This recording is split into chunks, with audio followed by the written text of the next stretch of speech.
यूं ही नहीं मिलती परिंदों को मंजिल, जुनून सा दिल में जगाना पड़ता है। कि यूं ही नहीं मिलती परिंदों को मंजिल, जुनून सा दिल में जगाना पड़ता है। पूछा चिड़िया से कि घोंसला कैसे बनता है। वो बोली तिनका तिनका उठाना पड़ता है। हेलो मेरे प्यारे स्टूडेंट, स्वागत है आप सभी का आपके favourite YouTube channel smart student with Shraddha में। मैं आप सभी का भरपूर स्वागत करती हूँ। तो आज के इस वीडियो में मैं आप लोग को बताऊंगी मेरे प्रिय साहित्यकार मुंशी प्रेमचंद्र जी के ऊपर आधारित निबंध को। क्या है कि ऐसा निबंध भी कई बार आप लोग की परीक्षा में पूछा गया है, तो हमने सोचा कि इस निबंध को भी करवा देते हैं। सारे निबंध की सीरीज में आप लोग के लिए चला रही हूँ, तो फिर इसमें कैसे पीछे रह जाती। तो चलिए शुरू करते हैं। सबसे पहले हम शुरू करेंगे प्रस्तावना की तरफ से। मैंने बताया था कि हम कोई भी निबंध लिखेंगे, लेकिन उसमें सबसे पहले हम प्रस्तावना को लिखते हैं। हिंदी साहित्य के आकाश में एक ऐसा तारा चमकता है जिसकी रोशनी ने लाखों करोड़ों पाठकों को जगमगाया है। वो तारा है हमारे प्रिय साहित्यकार मुंशी प्रेमचंद्र। कुछ ऐसे ही अच्छे लाइनों के साथ आप लोग लिख सकते हो, ताकि एग्जामिनर अगर एक लाइन भी पढ़े तो पूरे नंबर आप लोग को दे दे।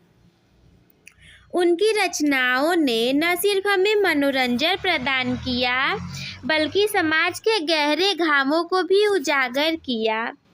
प्रेमचंद्र जी ने अपनी कलम से भारतीय ग्रामीण जीवन का सच्चा चित्रण किया। उनकी कहानियों और उपन्यासों में किसानों, मजदूरों, दलितों और महिलाओं की पीड़ा का मार्मिक वर्णन है। यकीनन मैंने भी इनकी रचनाओं को पढ़ा हुआ है और बहुत ही मार्मिक वर्णन किया हुआ है इन्होंने। आप लोग को भी पढ़ना चाहिए और ये आपकी परीक्षा में आ भी सकता है, इसीलिए मैं आप लोग को बता भी रही हूँ। उन्होंने समाज में व्याप्त कुरीतियों, जातिवाद, अंधविश्वास और सामाजिक असमानता की कड़ी आलोचना की। प्रेमचंद्र जी की रचनाओं की सबसे बड़ी खूबी है कि उनकी यथार्थता। उन्होंने अपनी कहानियों को इतनी सजीवता से लिखा है कि पाठक खुद को उनके पात्रों के साथ जुड़ा हुआ महसूस करता है। लगता है कि जैसे कहीं ना कहीं आप भी उस कहानी में इन्वॉल्व हो सकते हो। उनकी भाषा सरल और प्रभावशाली है, जिससे कि हर वर्ग के पाठक उनकी रचनाओं का आनंद ले सके। प्रेमचंद्र जी ने न केवल हिंदी साहित्य को समृद्ध किया, बल्कि समाज को भी सुधारने का प्रयास किया। उनकी रचनाओं ने लोगों को सोचने पर मजबूर किया और उन्हें समाज में बदलाव लाने के लिए प्रेरित किया। आज भी दशकों बाद भी प्रेमचंद्र जी की रचनाएं उतनी ही प्रासंगिक हैं जितनी पहले थीं। इनकी कहानियां और उपन्यास हमें सिखाते हैं मानवता, करुणा और न्याय के मूल्यों को कैसे महत्व दिया जाए। तो देखो, अब आपको मुंशी प्रेमचंद्र जी के बारे में जो कुछ भी पता हो, सारी चीज़ों को आप लिख सकते हो। तो अब आप स्टार्ट करोगे इसमें क्या कि मुंशी प्रेमचंद्र जी के बारे में एक संक्षिप्त परिचय, जिसमें कि मैंने सबसे पहले लिया है जन्म और प्रारंभिक जीवन के बारे में। हिंदी साहित्य के अमर रत्न मुंशी प्रेमचंद्र जी का जन्म 31 जुलाई 1880 को और कहीं नहीं, हमारे ही उत्तर प्रदेश के वाराणसी के निकट लमही नामक गांव में हुआ था। इनका असली नाम धनपत राय श्रीवास्तव था। ये एक गरीब परिवार में जन्मे। प्रेमचंद्र ने बचपन से ही कठिनाइयों का सामना किया। हम इनके कुछ साहित्यिक सफ़र के बारे में भी देखेंगे। प्रेमचंद्र ने अपने साहित्यिक सफ़र की शुरुआत उर्दू भाषा में नवाब राय के नाम से की। बाद में इन्होंने हिंदी भाषा को चुना और प्रेमचंद नाम से लिखना शुरू किया। इनकी रचनाओं में ग्रामीण भारत के जीवन की यथार्थवादी तस्वीर उभर कर आती है।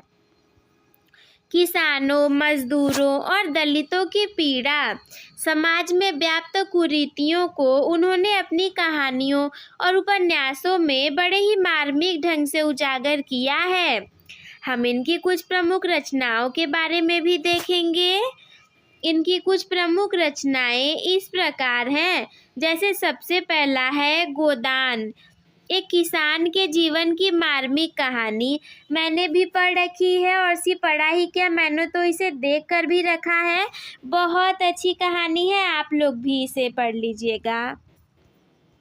अगला है कर्मभूमि, सामाजिक न्याय और धर्म के पाखंड पर व्यंग।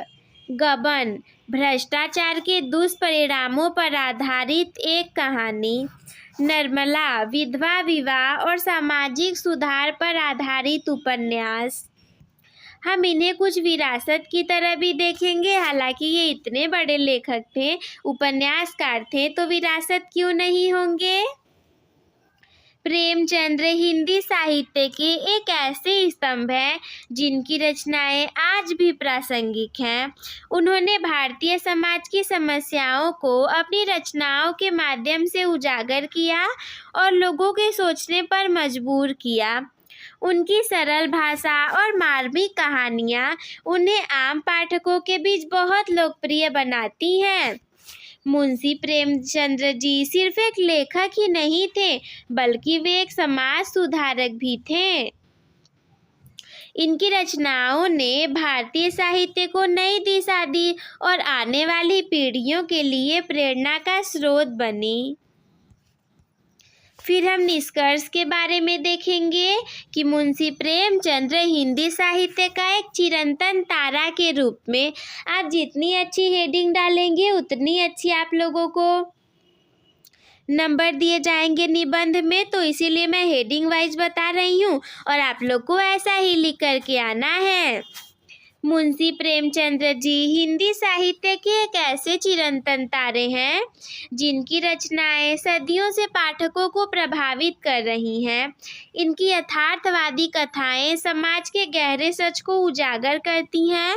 इन्होंने अपनी कलम से ग्रामीण भारत के किसानों, मजदूरों, दलितों और महिलाओं की पीड़ा को बड़े ही मार्मिक ढंग से चित्रित किया है।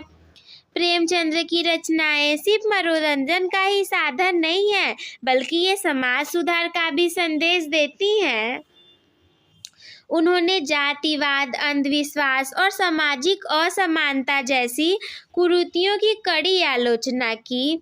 इनकी भाषा सरल और प्रभावशाली है, जिससे कि हर वर्ग के पाठक इनकी रचनाओं का आनंद ले सकते हैं। आज भी दशकों बाद भी प्रेमचंद्र की रचनाएं उतनी ही प्रासंगिक हैं जितनी कि पहले थी।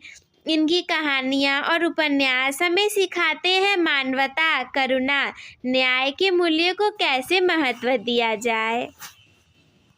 प्रेमचंद्र की विरासत सिर्फ उनकी रचनाओं तक ही नहीं है, बल्कि उनके विचारों और आदर्शों ने भी लाखों लोगों को प्रभावित किया है। इनकी रचनाएं हमें याद दिलाती हैं कि कैसे साहित्य सिर्फ मनोरंजन का माध्यम नहीं है, बल्कि ये समाज को बदलने की शक्ति रखता है। तो ये हो गई मेरी पूरी वीडियो और एक प्यारा सा निबंध। आई होप कि आप सभी लोग को समझ में आ गया होगा।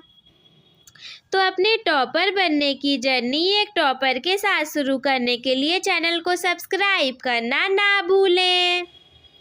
हमारी यूट्यूब फैमिली 1000 की पूरी होने वाली है, तो आप लोग से उम्मीद है कि आप लोग इसे ज़्यादा से ज़्यादा लोगों तक शेयर कर दीजिए, ताकि हमारी यूट्यूब फैमिली जल्दी से 1000 की पूरी हो पाए। और आज के इस वीडियो को लाइक भी कर दीजिएगा अगर आप लोग को अच्छी लगी हो तो। अपने दोस्तों के साथ भी शेयर कर दीजिएगा। अगर कोई भी डाउट मन में हो तो हमसे कमेंट बॉक्स में पूछना ना भूलें। वीडियो देखने के लिए धन्यवाद। Love you all. Bye bye. Keep smile.